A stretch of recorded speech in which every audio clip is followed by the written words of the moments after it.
Imran Khan sees himself as a crusader.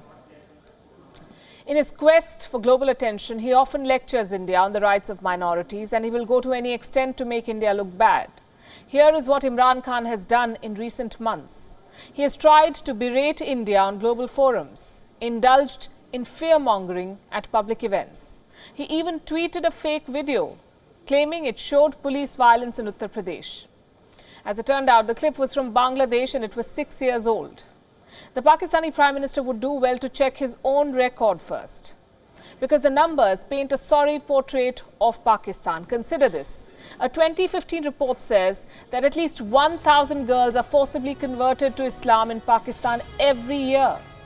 Another report says that 95% of all Hindu temples in Pakistan have either been destroyed or converted since 1990.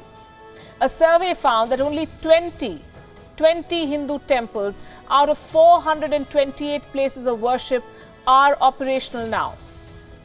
Well, the situation is particularly bad for the Hindus. In 2013, journalist Andrew Buncombe wrote in the UNHCR Refugees Daily, Pakistan, and I'm quoting, Pakistan is worse than hell for Hindus. As a story from Sindh made front page news, it started trending. Hashtags like minorities in danger in Pakistan and Wake Up UNHCR started doing the rounds. Many drew parallels with India. India has more Muslims than Pakistan, and yet Muslims are technically a minority in this country. Comparing India and Pakistan is a case of apples and oranges. It's unfair and it's unnecessary, and it doesn't really cover India in glory. The situation in India is and should be better than Pakistan. India is a secular country. Measuring itself against Pakistan on any parameter and coming out the winner does little to burnish India's image. But if a comparison must be made, this is what it looks like. The population of minorities in India has been growing steadily. According to Pew, population of Muslims will grow from around 14 to 18% by 2050. Minorities in India enjoy the rights to practice their religion. Muslim lawmakers have representatives in the Indian Parliament. When they do not agree with something that the government has done, they protest, like people of any religion do. Case in point, the anti-CAA protests. Critics call this law anti-Muslim. The Muslims of India are at the forefront of the protest, so are people from many other religions. Now compare this with what happened in Pakistan. Forced conversion is not illegal in that country. It is allowed.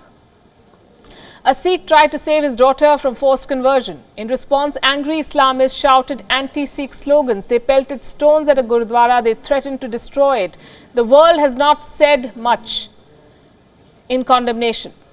State intolerance towards minorities can be traced back to the Zia-ul-Haq era in Pakistan. The dictator legitimized the oppression of minorities by tweaking laws. What was the result? The standing of minorities diminished further. Electoral laws were diluted. Separate electorates for minorities were introduced, a system that remained in place until 2002. It's abolished now. Pakistan has a joint electoral system now, but minorities still do not enjoy equal rights.